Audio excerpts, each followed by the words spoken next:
guys can talk back to me with the left control button, by the way. So you should all be looking at your skills right now. If the skills aren't up, you should press K. I'll just make sure you guys are all in the right spot. You guys are all good. All right, I think I am on the mage for the first time today, actually getting to do some deeps. Awesome. I think we have someone else on the cleric. Do we have one cleric or two cleric? Looks like we have two. Awesome. That's the way it should be. All right, guys, so welcome to the Ashes of Creation pre-alpha experience. We are about 2.5 months out of our Kickstarter, and we just made this little vertical slice for you guys at PAX, showcasing 4 of our archetypes. We also have 4 that we're not showing today, which are the Bard, the Summoner, the Rogue, and the Fighter. That makes for a total of 64 class combinations. And we're going to try to solve the problem of the camp we're in, which is Marrow's Mead. In our game, there are things called nodes, which are little zones that players can contribute to advance them in level. And they are player-run towns, essentially, that can grow in level. Right now, we are a camp. The next level would be a village, and then a town, and so on, up to something called a metropolis. Eventually, able to support hundreds of players. So how about we go over here, and we'll look up from him and see an erupting volcano. No good. So we're going to ask Sergeant Landry what he needs help with. Looks like he's having a caravan problem. You guys should right-click on him, get some quest information. So apparently he's sending his caravans out, and they're not coming back, which is never productive for any type of supply line.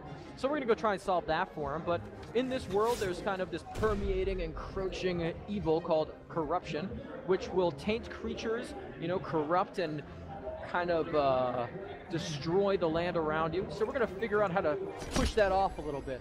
And we're going to do that by going in this cave and getting some mushrooms. So let's go down here. I think that there's a cleric up there still. You guys can go down. I'll wait for the party. A little slow, last cleric, but you're doing great. I believe in you too. So we're going to go up here. We're going to press 9 on these mushrooms over here. I know you guys really want to run away, but you can come back if you will. So we'll press 9 and see when it's green, you left click and you'll be getting some mushrooms. If you press 9 during that little window, the little pink-purple window, you'll actually collect more than one material or high-level material. So in our game, when you're getting stuff like iron or lumber, right, from trees, you'll be getting either high-grade iron or more iron, like 2 or 3 a time if you successfully complete the skill challenge there. Which is actually very similar to your number 1 ability, which is your combo. Mine is a spellbook combo, just like the mage beside me.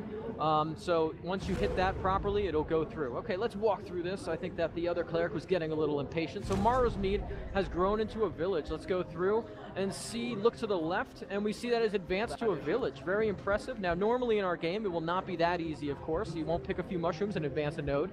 But we're trying to show you in this experience that it is possible to advance, that it is up to you guys to contribute to the world, and of course it will contribute back. So let's get to our mission. Cleric number 2 is already on the way. Let's go. Let's try and get in front of it. I'm going to try and defend it. I know I'm not a tank, but you know, I'm feeling pretty confident. I think I've seen this a few times. Let's go forward a little bit. Now, if we go down here and we look to the right, we can actually see noxious gas forming. I see the Rangers going for a ride, you know, very lazy, but I like the effort there. So we're going to walk forward, go a little bit more. He's still on the caravan. All right. You've got confidence. I like it. So I'll tell you a little about your combo ability here. So when you use your combo, it's just like how you were harvesting mushrooms, right? If you successfully complete it, you're going to fill up that little orb below your mana pool. That's called your focus meter for now. Right, and what it'll do is it'll let you use your number 7 ability. For me and the mage, it is Quake. For everyone else, it is something different. Tank, your ultimate ability is on number 6, called Righteous Fury. Your number 7 is a very good ability, though. The Bulwark, the Wall, is very good. And it's able to knock down multiple opponents in a little line there, since it is a wall after all. I'm going to move past because I'm a very gutsy mage, even though I know I'm a DPS. I think I can handle this. I'm going to mirror image, and I'm going to pull him back so that we can use our AoEs to defeat these guys. So Tank, your taunt actually works like kind of like an AoE, but more so around the enemy in general, right? So you'll get multiple enemies in one taunt area. Look at that, the cleric bringing all the enemies into one. I like that. We're going to do some damage here, I hope. Boom, all right, good. Good job, guys. Man, usually I'm playing healer, so playing the DPS is a little different for me right now. But once you fill up your ultimate bar, you can use it, and then you can do something like this with the Quake, knock these guys down right there, and hopefully kill most of them. Man, DPS is fun. I was playing Cleric the whole time, which is also very fun. Let's go kill this guy in the back. He's assaulting my mage friend, which I do not appreciate, and we're going to get him down. Lightning bolt this guy. Okay, cool. See, the tank is having some health problems. Maybe he can get a heal from one of the 2 healers. All right, Ranger, I'm going to ask you to actually use your number 8 ability, which I believe is called Track. You're right here, aren't you? In our game, we're trying to give you utility skills so that we can solve problems, like the one right in front of us of which way to go, and we're going to go left. So everyone has one of those, and we think it's kind of a drawback to the, or rather a callback to the old school RPG, where you weren't given a handhold experience, but rather you were given an experience that's a little bit harder, you know? You were given problems to solve, tools to solve them, but it was really up to you ultimately on learning how to solve them. We really want our players to experience problem solving and to be able to use their own intuition and wits to get across. Also, I just want to let you guys know while we have just one monster in front of us that if your mouse sensitivity is low or high, you can press the button on your mouse to solve that issue. If you're having any issues at all, you can just tell me, of course, and I'll try and solve them for you. All right, let's go up here. All right, I see another Sladeborn. So the Sladeborn, before this corruption happened, oh, by the way, Ranger, your ability that you just dropped down back there, it's kind of like a snipe move, where if you stay within it, you'll be doing more damage. It has 4 total instances of that attack being worthwhile. You can see that your character throws 4 arrows into the ground, trying to signify that, hey, if you do 4 hits, you know, you'll do 4 hits at extra damage. I believe it's set to 50% right now, but I'm not entirely sure. I think maybe one more track to see if we're going left or right, and we can solve this mystery a little bit more. Noxious gas is usually not your friend, so I'm going to go left anyway, and lo and behold, I was correct. So we're going to go down here. All right, I think I'm missing one person. I think their name is Press. So let's see where they are. There they are. They went the long way. That's okay.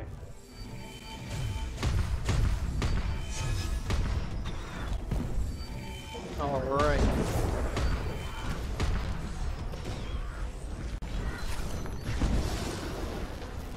So the Sladeborn have been corrupted by all of this just permeating evil around here, and they've turned into this feral, just mindless creature. They used to be this majestic bird race, but now you can't even talk to them, right? They just want to punch you in the face. Or I guess claw you in the face is more apt. Other mage. Or I guess only one named mage. You want to come with me? You and me are going to do this thing. We're going to use our mage's detection here. So let's synchronize this. How are we going to do it? All right, I was a little early. That's okay. I'll wait for you. And boom, we're going to go forward a little bit, and there we are. All right, so mages really are able to peel back the curtain and look behind this world and into the next and see what's going on. So that's really cool. I'm going to jump and blink. Okay, it worked. Awesome. My first time playing the mage on Pax, so that's pretty fun. A little after image from the other mage. One of the clerics, I'm going to need you guys to go past that waterfall. I think you'll be able to get rid of that little gas problem, that little poison problem with your cleanse ability. There you go, I like it. The other cleric taking charge. Good job. Let's go in here. I don't know about you guys, but I don't think many birds can live in a noxious gas area, so I'm going to assume something wrong is going on here. Oh, I see some little artwork from the side of the Sladeborn up there, but I do see a weird pulsating heart. Doesn't look like a bird to me. Tank, once you get down to the bottom of that hill right there, maybe you're going to want to use your perception skills so we could see some life.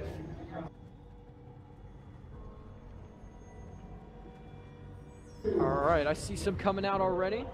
And I also see now where they're completely spawning from. I'm going to use my after image. I think we should stay near the tank, for better or for worse, so that we can get some taunts going and some AoEs going. I'm going to use my fireball here. Good. Ranger, if you would, bring those 2 back to the tank so he could help out with the aggro. Try and arc lightning. There we go. All right, we're really doing good against these guys. Good job, everyone.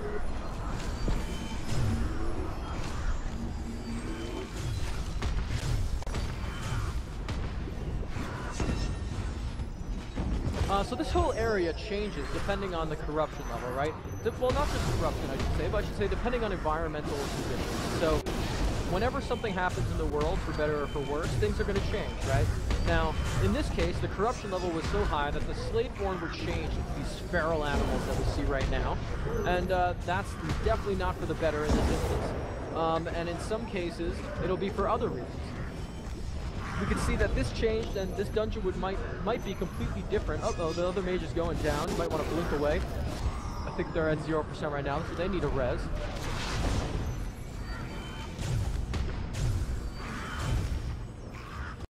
Alright, gonna try and lay some DPS out here against these other birds. Alright, got my ultimate. I'm gonna pop it anyway against one guy. Who cares? I'm gonna do it.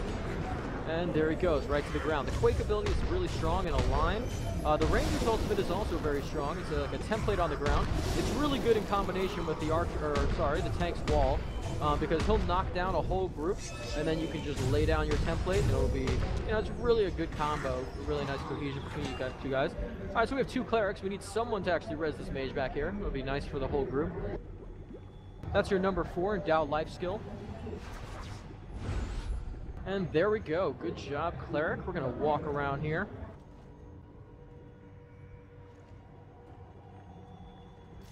All right, a lot of poisonous gas. Not sure how the Sladeborn are living down here. But I do see some, what appears to be human faces stretched out in a circle. Looks very gross. So rest in peace, caravan drivers, I suppose. We're going to go through and see what's happening to everyone else.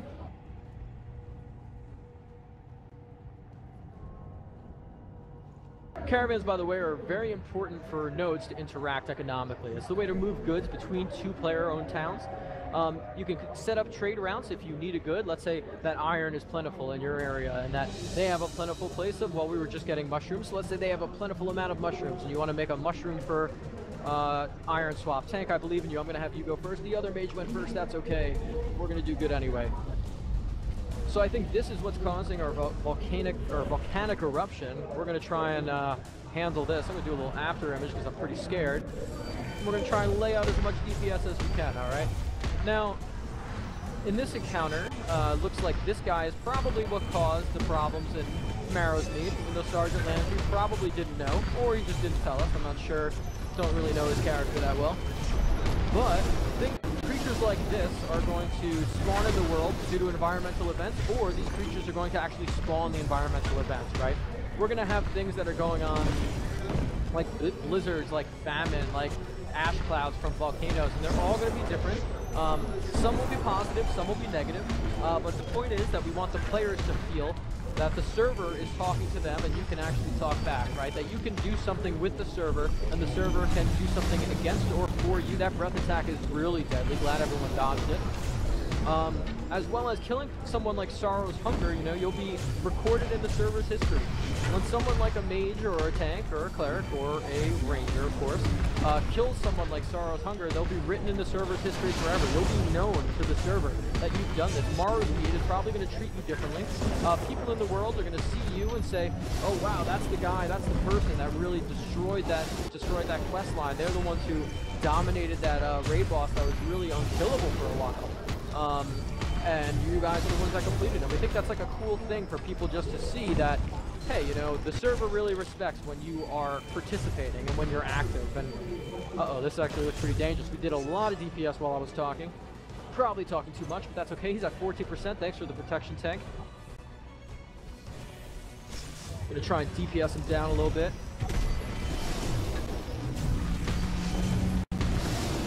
And that's a deadly breath attack. Gonna get away from there. We're down to 5%, guys. We're doing really good here. Making great time. You guys are absolute pros. You must have run through this once before. All right, he's at 1%, and he's getting hit. I see the taunt go off. He's taking a lot of damage. He wants to get one more gas out, one more fog, and he can't do it. And that's it, guys. Thank you for saving Marrow's Mead. Thank you for playing the pre-alpha experience of Ashes of Creation. And let me know what you think. I'm here to answer questions or just talk to you guys. Have a good one.